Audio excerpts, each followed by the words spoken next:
बोलो जगत जननी माता जगदम्बा की जय। देवियों सज्जनों, मैं आपके सम्मुख आत्म परिचय भाग 159 लेकर उपस्थित हुआ हूँ।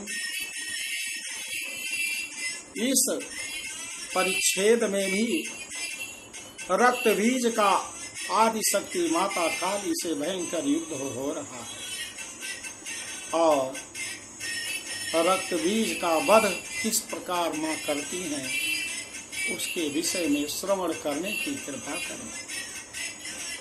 देवियों और सज्जनों, ऐसा भीषण युद्ध किसी ने नहीं देखा। समस्त ब्रह्मांड आच्छादित हो गया रक्त बीज के शरीर से गिरे हुए शोणित बिंदु से जन्म पाए हुए उसी के समान रूप आकार वाले योद्धाओं से संपूर्ण ब्रह्मांड ढक गया। त्राहिमाम की पुकार होने लगी, असुरों की शक्ति बढ़ने लगी। आदि शक्ति माता अपने विभिन्न स्वरूपों समस्त देवी देवताओं की शक्तियों को लेकर के युद्ध में प्रकट होती हैं और समस्त देवों की शक्तियां भयंकर युद्ध कर रही हैं, लेकिन रक्त बीज के अंत का कोई मार्ग नहीं मिल पा रहा है। क्या किया जाए? यदि एक को मारा जाता है, हजारों लाखों रक्त की बूंदें पृथ्वी पर गिरती हैं और उसी के समान भयंकर योद्धा अस्त्र शस्त्र लेकर उपस्थित हो जाते हैं। शक्ति और शूल आदि से अनेक बार घायल होने पर जो उसके शरीर से रक्त की धारा पृथ्वी पर बाहर निकलती है, उससे निश्चय ही सैकड़ों हजारों असंख्य रक्त भी उत्पन्न हो गए। इस प्रकार देवता निराश हो रहे, भयभीत हो करके कि लगता है कि हम लोगों की रक्षा नहीं हो पाएगी।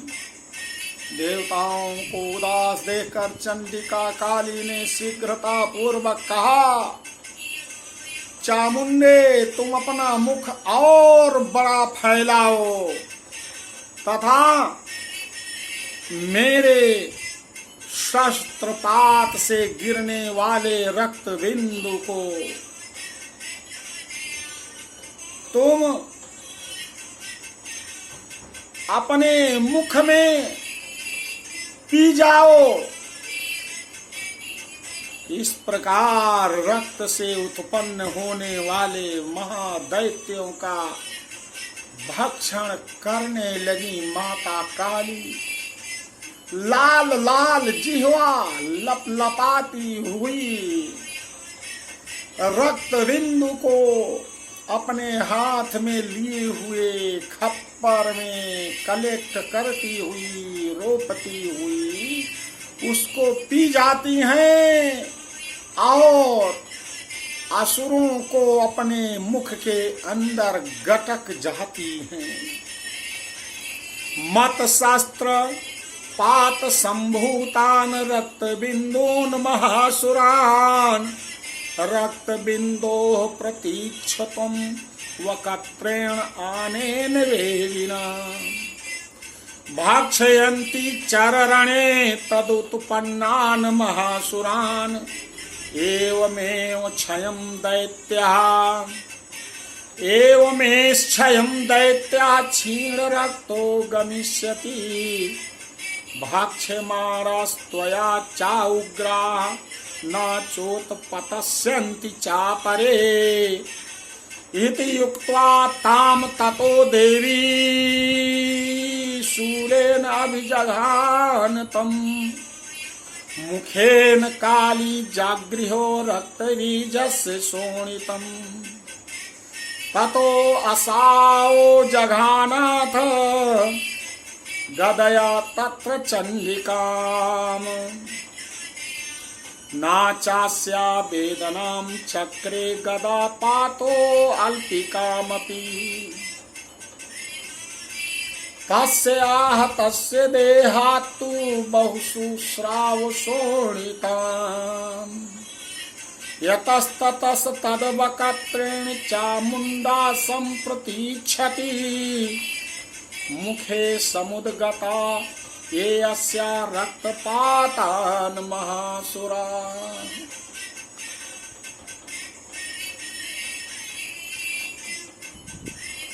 माता कहती हैं, हे चामुंडा, हे चामुंडा, मेरे शस्त्रपात से गिरने वाले रक्त बिंदुओं और उनसे उत्पन्न होने वाले महादैत्यों को तुम अपने इस उतावले मुख में खा जाओ। इस प्रकार रक्त से उत्पन्न होने वाले महादैत्यों का भक्षण करती हुई तुम रण में विचरती रहो देवी। ऐसा करने से उस दैत्य का सारा रक्त क्षीण हो जाएगा और वह स्वयं नष्ट हो जाएगा। उन भयंकर दैत्यों को जब तुम खा जाओगी तब दूसरे नए दैत्य उत्पन्न नहीं हो सकेंगे।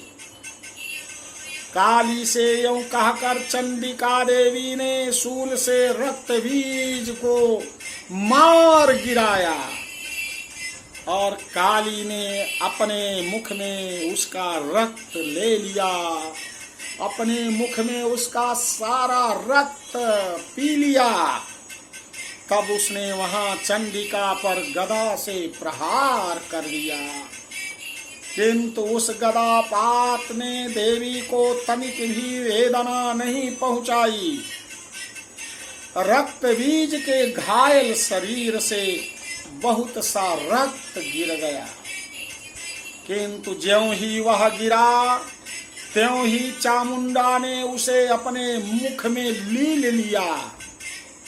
रक्त गिरने से काली के मुख में जो महादैत्य उत्पन्न हुए उन्हें भी माता काली ने सबको चबा चबा करके पान की तरह कूच कर खा लिया और उसने रक्त बीज का रक्त भी पी लिया। तांचा खदाथ चामुंडा पपौ तस्य शोणितम् देवी शूलेन वज्रेण बाणैरसीभिरिष्टिभिः जघान रक्त बीजम तम चामुंडा पीत शोणितम् सा पपात मही पृष्ठे शस्त्र संघ समाहतः निरक्तश्च महीपाल रक्त बीजो महासुरः ततस्ते हर्षम अतुलम वापस त्रिदशा नृप तेषां मातृगणो जातो नर्ता श्रृंगमोद्धतः। ओम इति श्री मार्कंडे पुराणे सावर्णिके मन्वंतरे देवी महात्म्ये रक्त बीज बधो नाम अष्टम अध्यायः।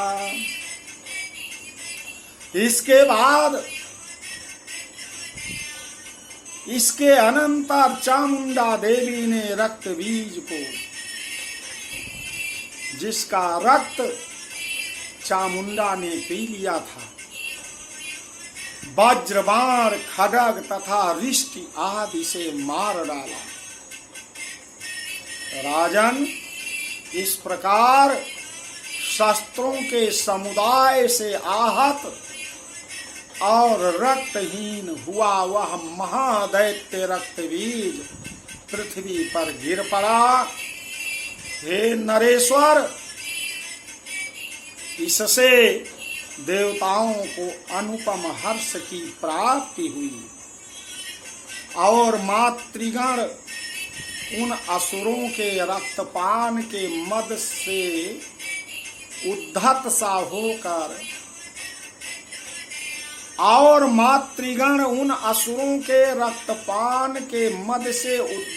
होकर नृत्य करने संपूर्ण संसार में भय समाप्त हो गया। बचे खुचे असुर भाग करके शुंभ और निशुंभ के पास जाते हैं, रक्त बीज के वध का समाचार सुनाते हैं। निशुंभ और शुंभ बड़े क्रोधित होते हैं और वह यह नहीं सोचते कि मुझसे बढ़ करके रक्त बीज मेरा सेनापति था। आदि शक्ति जगत जननी माता जगदम्बा सबको भक्षण कर गई। मैं भी उनके मुख के काल में मैं समा जाऊंगा, इसलिए मैं उनके शरण में चला जाऊं। दोनों शरण में जाने के लिए जरा सी भी बुद्धिमत्ता का प्रयोग नहीं करते हैं और माता से युद्ध करने के लिए निश्चय कर लेते हैं। संपूर्ण ब्रह्मांड में देवतागण, मनुष्य, असुर, समस्त प्राणी कुछ क्षण के लिए प्रसन्न मुद्रा में दिखाई देते हैं, लेकिन जब उन्होंने सुना कि निशुंभ युद्ध करने के लिए आ रहा है, शुंभ का भाई निशुंभ भी बड़ा पराक्रमी, बड़ा धैर्यशाली और ब्रह्मा से वरदान प्राप्त किया हुआ है, उसके समान संसार में दूसरा कोई योद्धा नहीं है। देवता, धनुज, मानव, दानव कोई उसको मार नहीं सकता है। केवल उसने नारी को छोड़ करके कहा प्रभु से, हे पितामह, मुझे वरदान दीजिए कि मैं किसी से मारा ना जाऊं, क्योंकि नारी तो अबला होती है, क्योंकि नारी तो अबला होती है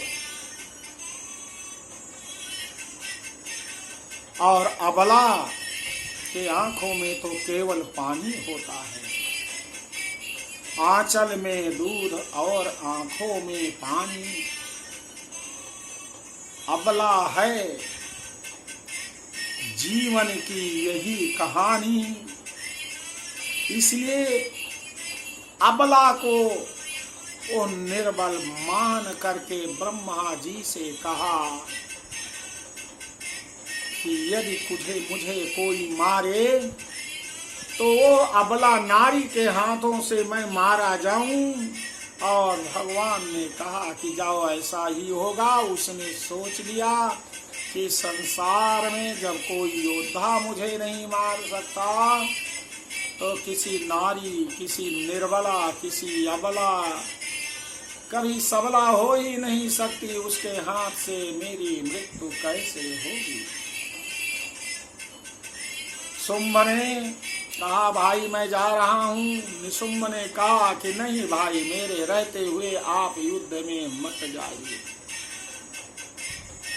मैं उस देवी को देखता हूँ, कैसी है वह देवी, उससे मैं युद्ध करूंगा और उसे पराजित करूंगा। भाई मेरे, मैं उसके केशाकर्षण को करते हुए आपके समीप उपस्थित करूंगा। भाई, तू मुझे आशीर्वाद दे करके आज्ञा दे जिससे मेरी विजय हो सके।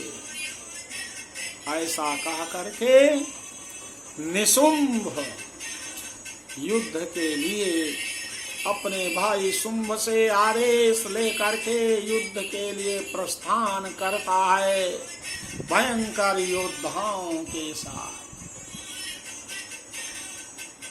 और ललकारता है, हे देवी आ जाओ, आज हमारा तुम्हारा युद्ध होगा। यदि मैं नहीं तो मेरी ही जीत होगी, यदि तू पराजित हुई तो भी मेरी ही जीत होगी, क्योंकि मैं नहीं रहूंगा तो तुम्हारे पद तल में, तुम्हारी अंतर आत्मा में ही मेरी आत्मा निवास हो जाएगी। मैं तुम्हारे हाथों से मर करके मैं नरक लोक में नहीं जाऊंगा, मैं तो आदि शक्ति माता भगवती के लोक में ही विचरण करूंगा। हे देवी आ जाओ, मेरे अंदर शक्ति दे दो, साहस दे दो, तुम्हारे सामने मैं खड़ा हो सकूं, तुमसे युद्ध कर सकूं। निशुंभ जानता है कि यदि कोई शक्ति है इस संसार में, ह्रीं ऐं सर्व जगत व्यापिनीं तामाद्यां विद्यां च धीमहि बुद्धिमयो यौनः प्रचोदयात्। संपूर्ण जगत में यदि कोई शक्ति है तो आदि शक्ति है। ह्रीं ऐं सर्व जगत व्यापिनीं तामाद्यां विद्यां च धीमहि बुद्धिमयो यौनः प्रचोदयात्। इसलिए मेरी बुद्धि को तीव्र करो देवी। आप यदि जगदम्बा हैं तो मेरी भी अम्बा हैं, मैं भी जगत में ही हूँ। पुत्रो कुपुत्रो जायते माता कुमाता न भवति। मैं आपका पुत्र होकर कुपुत्र हो गया हूँ, लेकिन तो तू तो जगत की अम्बा है, कुमाता नहीं हो सकती है। अपनी गोदी में मुझे ले लेगी, मुझे मार करके मुझे शांति प्रदान कर देगी, मेरी आत्मा को अपनी आत्मा में आत्मसात कर लेगी, और इस लुब्धमयी जगत में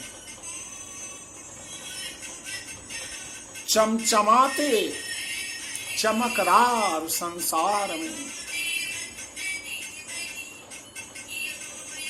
जगन मिथ्या का भाव जो सत्य दिखाई है देता नहीं है और है सत्य। ब्रह्म सत्यम जगन मिथ्या का भाव, आप ब्रह्म हैं, आप सत्य हैं, जगत तो मिथ्या है।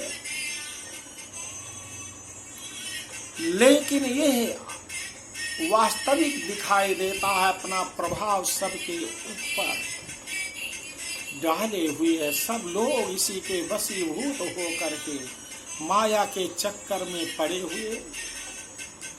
हे देवी, आप ब्रह्म को नहीं समझ पाते हैं, वो तो रुपए पैसे माया मोह के चक्कर में पड़े हुए एक एक पाई, एक एक रुपया जोड़ते हुए इसी को सर्वसत्य मानते हैं, और जब प्राण उनका निकल जाता है मुट्ठी खोल करके हाथ फैला कर जाते हैं,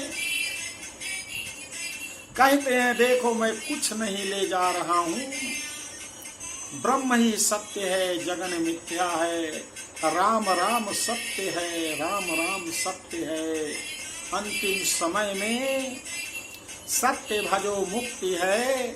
लेकिन यह भाव नहीं आ पाता है। देवी के सम्मुख, देवताओं के सम्मुख, ब्राह्मणों के सम्मुख दरिद्रता के साथ उपस्थित होते हैं। लेकिन कुछ लोग ऐसे हैं जो देवी देवता और ब्राह्मण को सत्य मानते हैं और जगन मिथ्या को मानते हुए जगत में लक्ष्मी की कृपा से प्राप्त किए हुए धन से देवताओं के लिए यज्ञ करते हैं, माता की पूजा करते हैं। ब्राह्मण जो निर्धन हैं, समस्या में पड़े हुए हैं, उनकी सेवा करते हैं, अर्थ प्रदान करके, लक्ष्मी प्रदान करके, रुपया दान करके, धन दे करके और ब्राह्मणों का आशीर्वाद लेते हैं। लेकिन बड़े बड़े धर्म ध्वज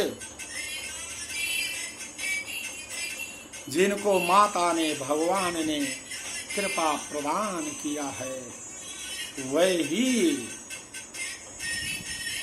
इस परमार्थ में आगे बढ़ते हैं और तो सब जगत के मिथ्या हैं। जैसे जगन मिथ्या ब्रह्म सत्यम, तो जगत में जितने जड़ चेतन हैं उसमें वे मनुष्य भी जगत की परिभाषा को परिभाषित किए हुए हैं, वे मिथ्या हैं, झूठे हैं। अब ब्रह्म सत्य को तो जगन मिथ्या के भाव को जो समझ गए हैं, ऐसे मनुष्य ब्रह्म को सत्य मान करके जब तक है मुक्त हस्त से दान देते हैं, रक्षा करते हैं, ब्राह्मणों की सेवा करते हैं, वेद ब्राह्मण गायों की सेवा करते हैं। धन्य है ऐसे माता के भक्त। इसलिए हे मां, निशुंभ कहता है कि मैं समझ गया हूं कि आप ही ब्रह्म हैं। अब ब्रह्म की शरण में मैं आ रहा हूं। ब्रह्म के सम्मुख कोई खड़ा नहीं हो सकता जब तक ब्रह्म की कृपा प्राप्त न हो। तो अपनी कृपा दे करके, और मैं जानता हूं कि आपके द्वारा पराजित होऊंगा, मारा जाऊंगा, आपकी शरण में आकर के मैं मोक्ष पाऊंगा। बोलो आदि शक्ति माता भगवती की जय। देवियों सज्जनों, सुनो इसे। 22 मिनट 23 मिनट का वीडियो सुन लो, माता की कृपा मिलेगी। मैं रोज रोज नहीं बनाकर भेजता क्योंकि आप सुनते नहीं, इसीलिए बीच में विराम दे दिया हूं। तो माँ की कृपा, माँ का आदेश, माँ की भक्ति, माँ की शक्ति के बिना कुछ भी नहीं हिल सकता। पत्ता तक हिलता नहीं, खिले न कोई फूल, तेरी सत्ता के बिना ये प्रभु मंगल मूल कुछ नहीं हो सकता। जय बोलो आदि शक्ति माता भगवती की जय।